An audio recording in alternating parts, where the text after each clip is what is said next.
All right, welcome back to the VIBE Edu with our wonderful series, which has been super fun to speak about, which is talking about myths of teaching and learning. Today, we're going to be talking about the myths of the environment. And TJ has already said that he's extremely excited to go off on so many different things about the teaching environment. So, TJ, you want to kick us off?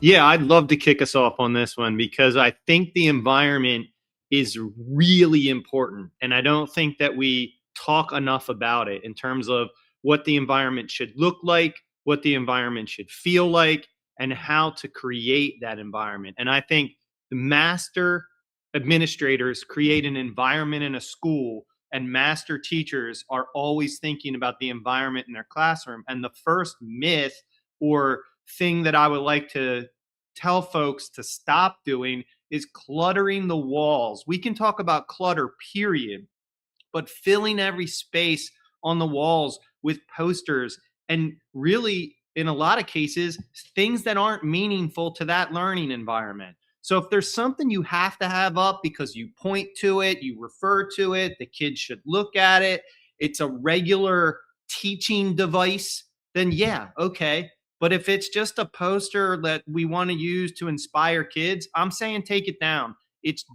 All it is noise, and that noise takes away and detracts from student learning. I was that learner. I know firsthand that is any noise in the classroom detracts from the attention and the cognitive load that the students can place on learning. So that's where we're going to start, and I'd love to hear from everybody else.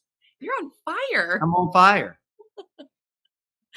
This is the topic of literally the through line of my second book, TJ, everything you've said. Because let's just be honest, it's more common in a primary space to have over decoration than in a secondary space.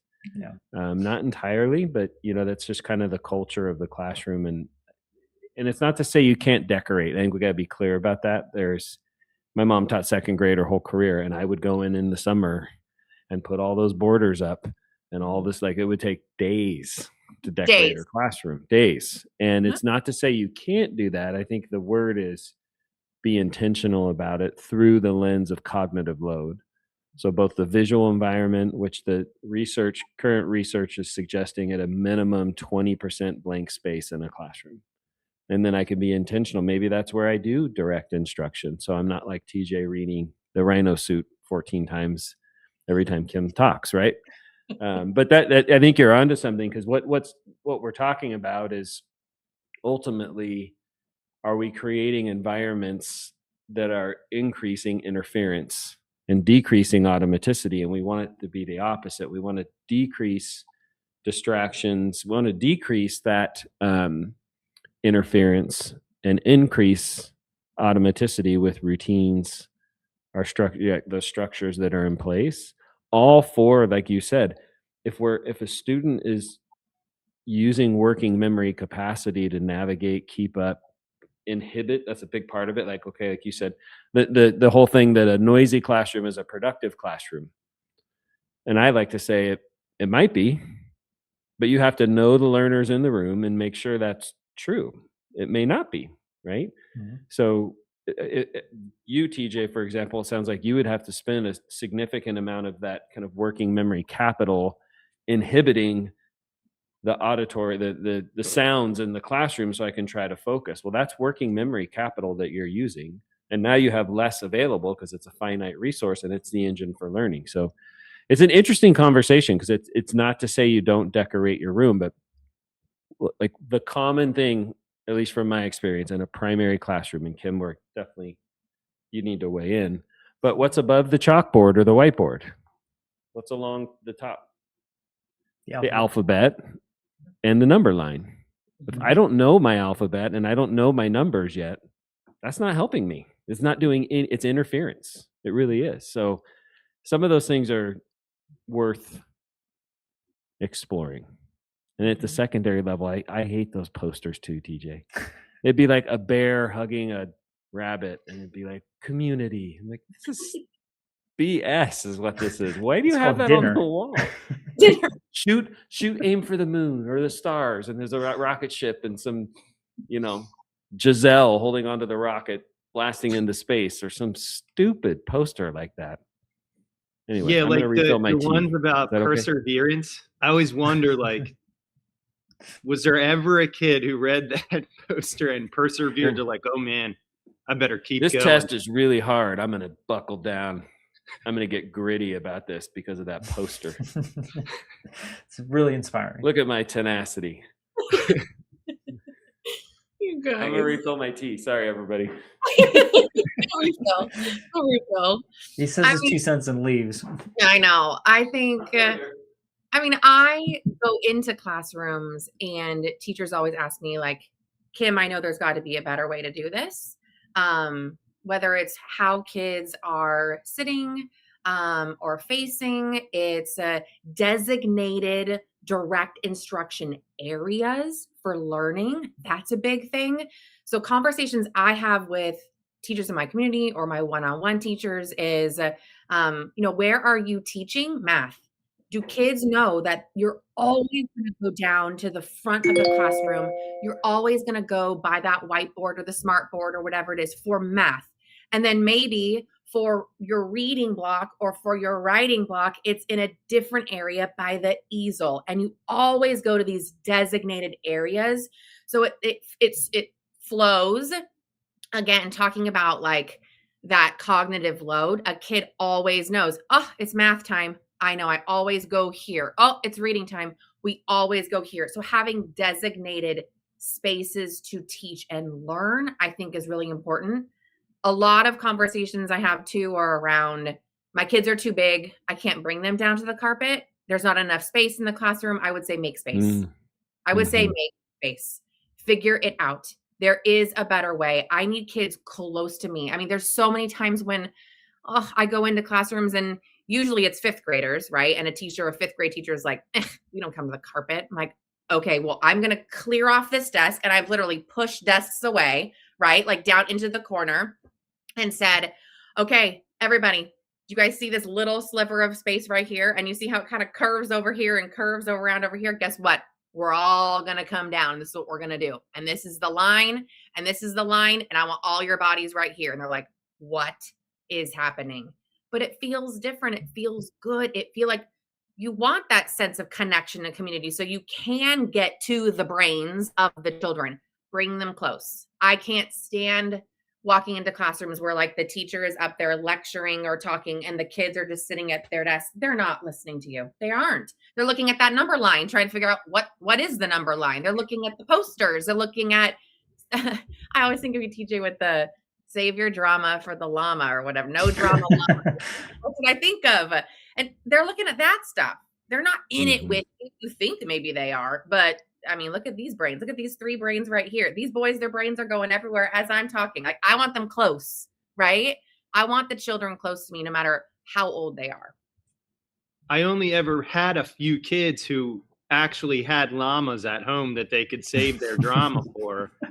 I probably more likely had kids who would say, what's a llama? It's like Napoleon Dynamite. Tina, come get your ham.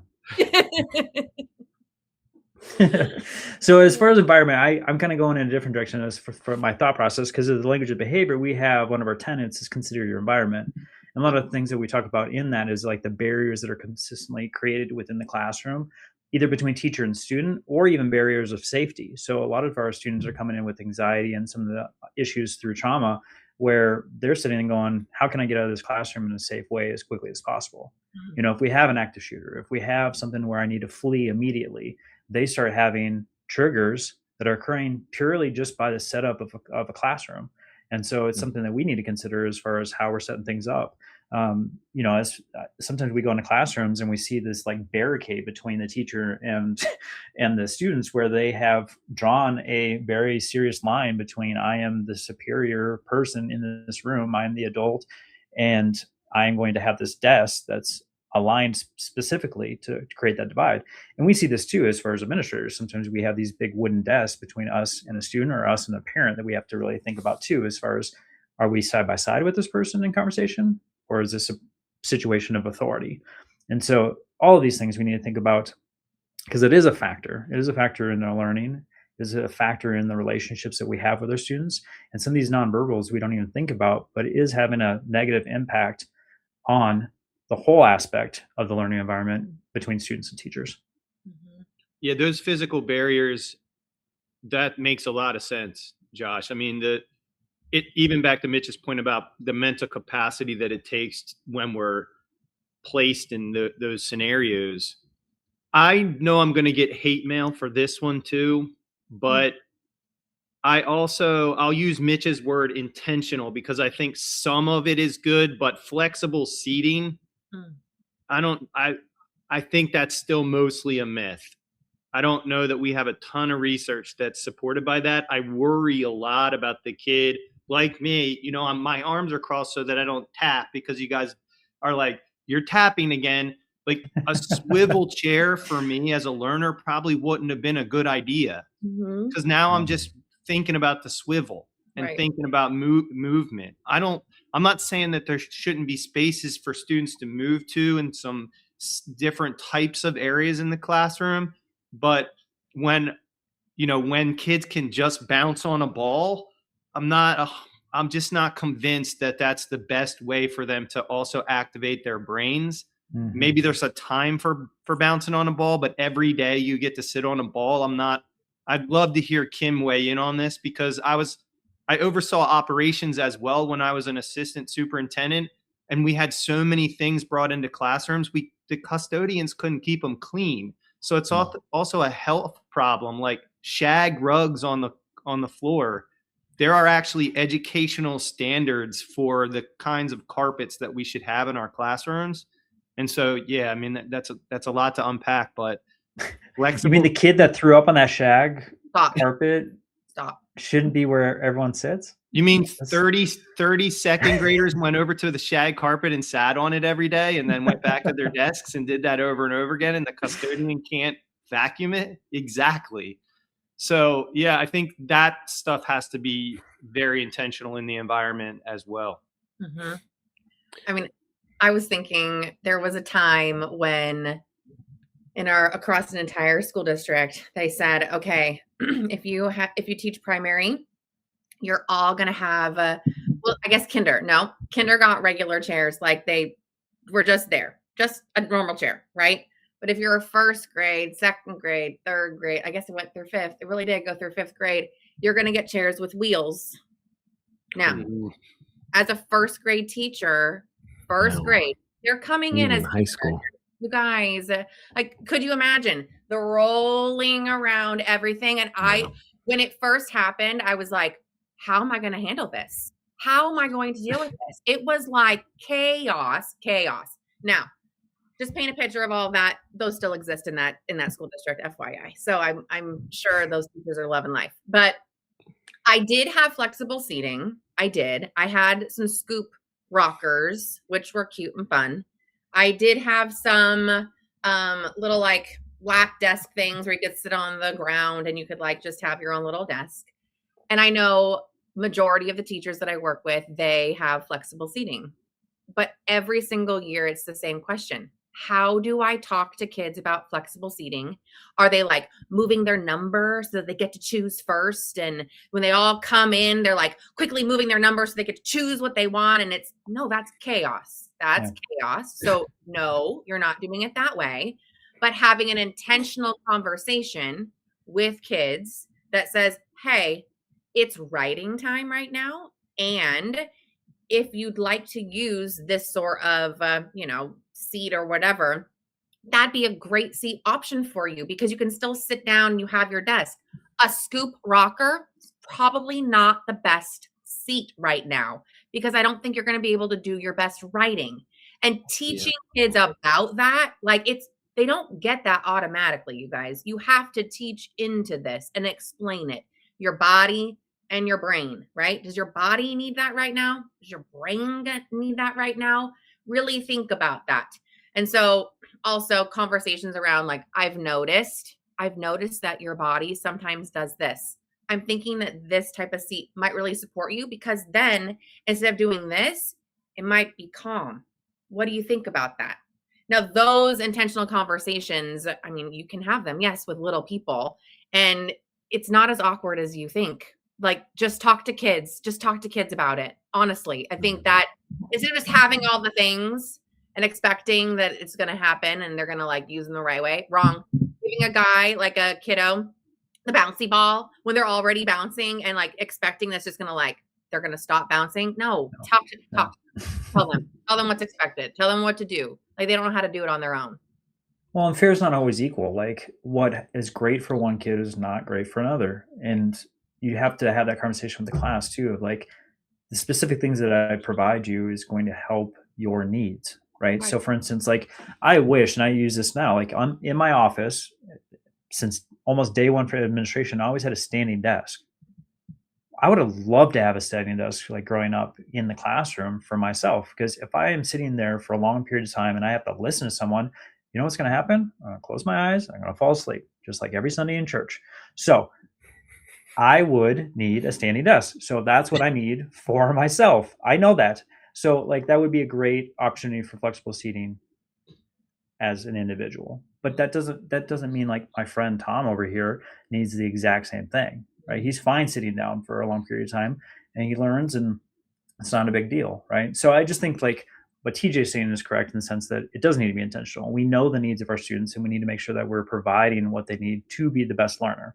And if that looks like flexible seating, sure. If it's not needed, then that's fine too. But I think the students need to also understand that whatever is being provided is what's going to help them in that learning environment. I can think of a kid too.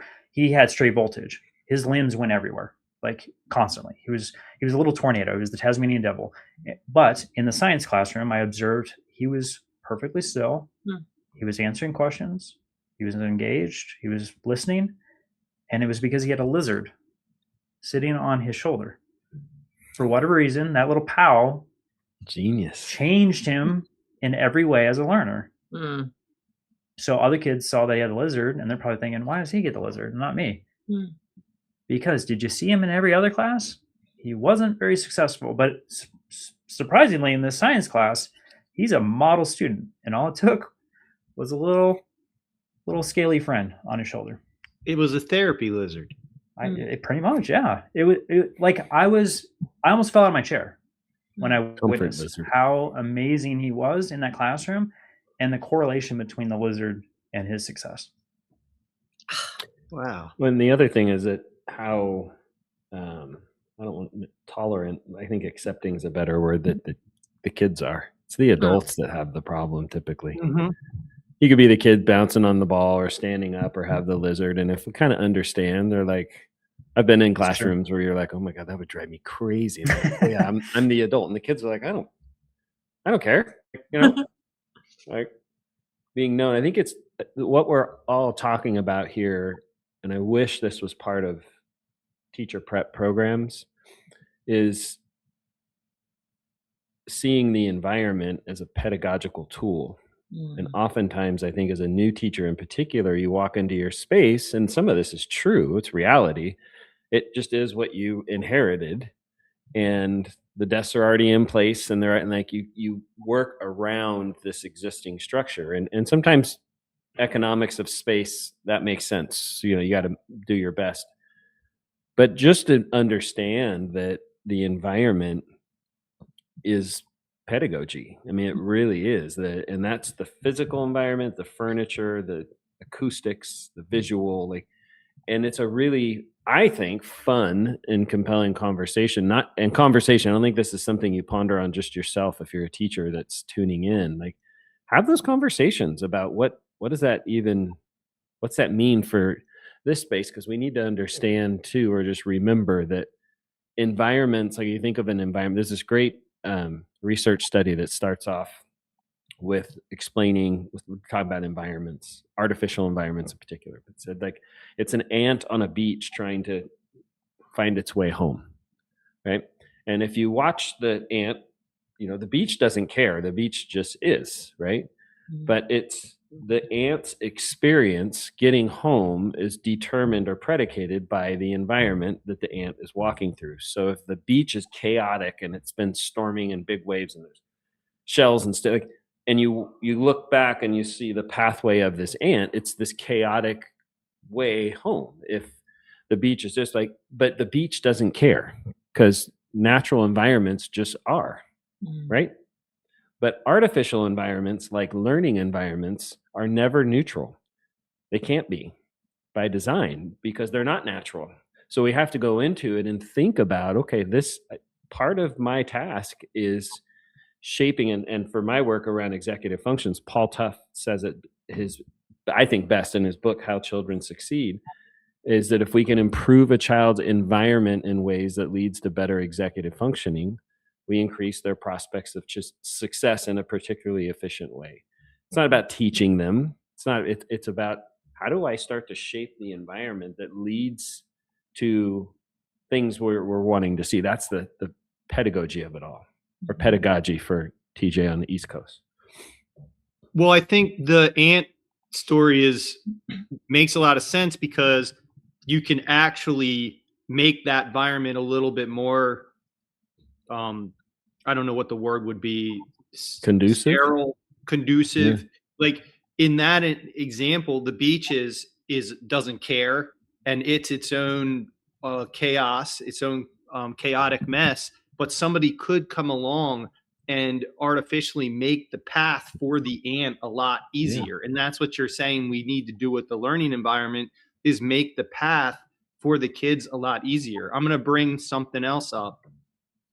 Cupboard space, the need for more cabinets, and the need to keep all kinds of stuff. I think we need to think hard about that too. And what I'll add to that is the number of things that people bring into the classroom that aren't necessary and don't belong, like furniture from IKEA or a rickety old chair that doesn't make sense in the environment. It might be odd, but it also prohibits what Kim was saying earlier. We'll hear from somebody who says, I can't do flexible seating and I can't move the desks around. But I'm like, there's 7 cabinets in here that were brought into the room. That's a lot of real estate that maybe we don't need. What's in those cabinets? What are we storing in there? And some stuff that's been in there for years and years and years. And you can tell that this is a little bit of a pet peeve of mine, but I think that it's really, really important. And so for administrators who are listening, do an inventory of what your teachers need so that they don't have to go to Walmart and buy something, and then make some general rules about what people can bring and not bring so that every room isn't haphazard. Because going in and out of different haphazard rooms is also something that I don't think kids should have to negotiate with. Their learning environments should be fairly consistent, if you will. Mm-hmm. Well, that's the cognitive load piece, right? If I'm trying to figure out this new space, and it's all routines, what even Kim, what you're talking about is, we're here for reading, we're here for spelling, we're here for math. Okay, it is different in that time, but it's embedded into the routine. So within very short order, that's the automaticity piece, right? I would say with materials, we have a one sheet for schools that we work with, an ecological inventory. Like, what's the space? Let's do a self-assessment as the teacher, through a certain lens, though, not just stuff, but what's the point? Again, it's around executive functioning, and we have the 3 keys: clarity, modeling, and routine. Well, how are we finding clarity in the midst of all of this stuff that's here, even though you like that rickety old chair? But you do have to have some materials, and this is true in the primary space. Kim, I'd love to hear your thoughts on this, because it's not necessarily, but it is one part, what materials do we have, and then the accessibility of those materials to engage in the activity. Because if half the kids can get their ruler and their pencil and the other half can't, you have chaos on your hands. Like, even that's thinking environment. Like, how do I, again, decrease interference? I don't have a pencil. I don't have that piece of paper. All that's got to be built into the lead up to said activity. And that's all environment. It's also instruction and routines, but it's interesting. I just don't know if we're talking about, I think it's starting this thing that I was going to tell you about before Josh cut me off. Do you remember that? Yeah. No, I don't. I'm sorry. Yeah. That didn't happen at all. I remember. So can I tell you the story on the air instead of after? You totally cut me off, everybody who's listening. I was really excited to tell this story. You Yeah. shouldn't lie And to I the have audience food like that, Mitch. poisoning and I'm drinking tea for 2 days. He does make a point though, because sometimes we talk for 45 minutes before we start the show, and Yeah, then so why is it that today was the one time we got to, you know, Because recording I'm on a time limit. We Yeah, only have 12 mints left of this show. Well, maybe I'll save my story for something else. It's not that important. Yeah, It's- walk that back. It's part of the same conversation, but I just think we need to be having these conversations. I was thinking it does not matter. Again, I'm just thinking elementary classrooms. It does not matter if you have desks that have space inside, right, to put materials, or if that desk flips up and they can reach in and get their materials, or maybe you have baskets per table and you have people, right, at each table, a table captain has to go get the materials, or maybe they have cubbies and maybe there's a cubby case over here and a cubby case over here, but you have to think, like you said, Mitch, how is that going to look when they're taking out just one thing? If it's just the math book, or it's just the workbook page, or it's just the pencil, or whatever it is, what does that look like when everybody has to do that? Is it going to be chaos? And how do you eliminate that chaos? And it is the system, the routine, all of that. So when I go into classrooms and I first am looking, I'm like, okay, yeah, they got cubbies. So like, what is it going to look like when we're doing a transition? Because we're transitioning all day long, right? Yeah, What does that sure. look like? So I just want teachers who are listening to know no one thing is better than the other, truly. But what it comes down to is how you are creating that routine. What I always say is like, it's like a dance, you guys. It is that routine. It is that dance. What do you want that dance to look like? Right? When all those kids are getting out those materials, how are you going to do it? And so playing that out and asking them to figure it out as the adult who's in charge, I think that's really important. I also was going to say something about anchor charts. Can I talk about anchor charts real quick? Because that's part of the environment.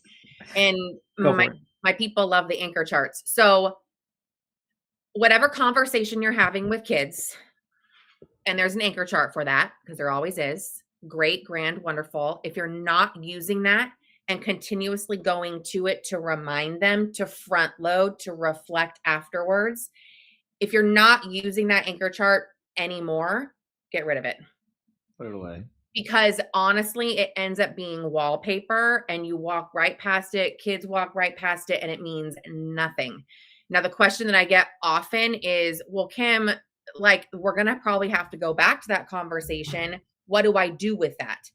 It's up to you. There's teachers who roll them up, laminate them, take pictures of them, make them smaller, put that up on like your smart board or on a slide deck or whatever. Sure, there's tons of ways to do it, you guys, but keeping things on the walls and like stacking things, it's noise. It ends up being noise and wallpaper. And so same thing with content too, right? If I'm walking into a classroom, I should know based on the anchor charts that are around there, what the kids are learning, right? And I don't want to see something that we were teaching them back in September if now it's March, right? Like be very, very intentional about that.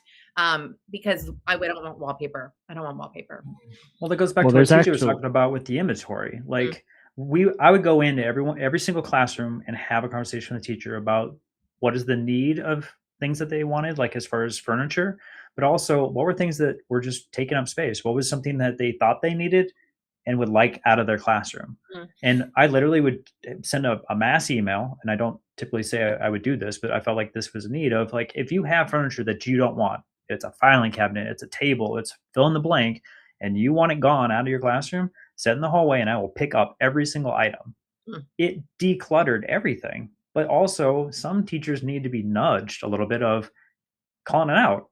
I see that giant circular U horseshoe table in the back. Do you ever use that? Right. And then in that conversation, no, actually I don't ever use that. Well, it's taking up 35% of the classroom. Don't you think that might be a good thing to remove? oh yeah, you know what? I think I do want that removed. Well, and then another teacher in another space does need something like that, right? And so I am now fulfilling a need somewhere else where it's actually going to be used, and I'm clearing up 35% of a classroom that could be used for something else. So I think those inventories need to not just be once a year, like at the end of the year. I think it needs to be strategic throughout the year to make sure that the teachers, one, have what they need to be successful in that learning environment, but also you might need to have some crucial conversations, just asking some really important questions to see if it's something that can be cleaned up. Because TJ, like you're saying, especially if a teacher's been in that classroom for 10 years, that clutter, that stacks up. There's things in there that they haven't touched since the first few years that they started teaching, but it's still in their cabinet. So having those intentional times to see if you can get some of that stuff out of there is always good. I'm going to preview just real quick, tell two quick stories, and then maybe we'll wrap up after that, Josh. But this is how meaningful it is. So I've been in countless schools, thousands of classrooms, right? One school that sticks out to me was a school that I supported through operations. It was an elementary school. And I know the least amount about elementary environments. But this is a preview of what we're going to talk about with the principals, because this is an environmental piece. Every classroom, I kid you not, it was K to 5. Every classroom, same carpet. Every classroom, same bins. These white bins, I can picture them in my head. These white bins where the kids had their materials. If it was science time, it was the same stuff on the walls. If it was math time, it was the same stuff up on the walls. Nothing was brought from outside of the school. The principal provided everything. Literally almost cookie cutter to the point where people noticed it. It was also super clean, meaning because of that environment, the custodians could get into the corners of every room every day. They could shine the floors in the hallways. This was a Title I school with growth and proficiency on the test scores like you can't imagine. The teachers were killing it, and the principal was creating a space for them to do that. And I know for some people, they're going to think, well, that takes some creativity away, or I like to dress up my classroom. And I'm not saying don't do that. I'm just telling the story to illustrate the point that I believe that among other things had a serious impact on student learning. And I could see it with my eyes, and it was clean. It smelled great in these classrooms. And again, like literally every teacher had the same carpet, because when their carpet was a mess, the principal provided one to replace the carpet that they had. It was an educational grade carpet. And I could talk a lot about carpets actually, but and then one more story to go with it. I was in a school district recently, and we went into a lot of classrooms to look at these really cool programs for high school kids. And we were in this classroom, and as soon as we walked in, I noticed a distinct difference with how decluttered it was. There was nothing out on tables. Everything was put in its space.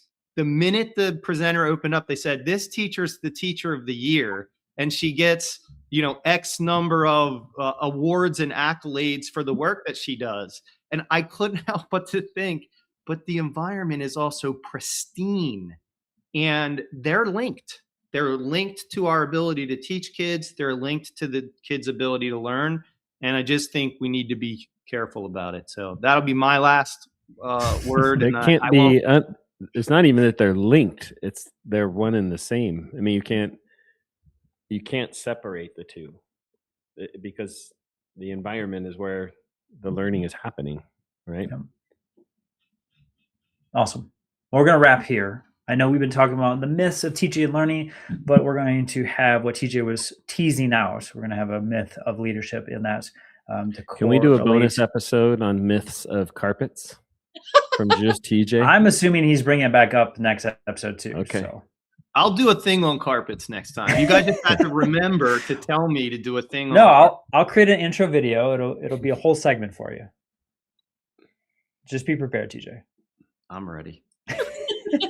All right, Kim, before we shut this down, do you want to talk about anything in regards to VIBE? I know as the four of us, we continue to have conversations in the background, but is there any updates or something you want to tease out to folks in regards to this wonderful event happening at the end of July?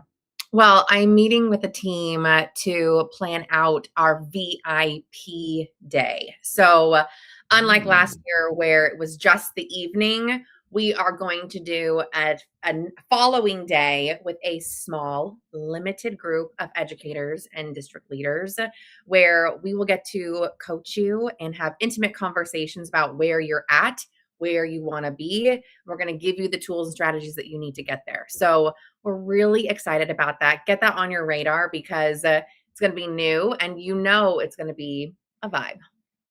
For sure. So that's teachinginsideout.com/vibe-edu. Make sure you're heading over there to grab your information, tickets, reservations, all that kind of stuff. There's a ton of information on there. And I know for those who were in attendance, you got the feelings, the emotions, the energy for the new year. And for those who missed out, we don't want you to be at home. We want you to be with us for this special event because you're going to get so much value out of it. So make sure you head over to that website. We're going to put it in the show notes for you to click on that, again, to get all of the information you need for late July for the VIBE Edu event. And I can't wait to see you all in person for that 2-day event. And with that, we will see you again for our closing episode for the series on myths of teaching and learning.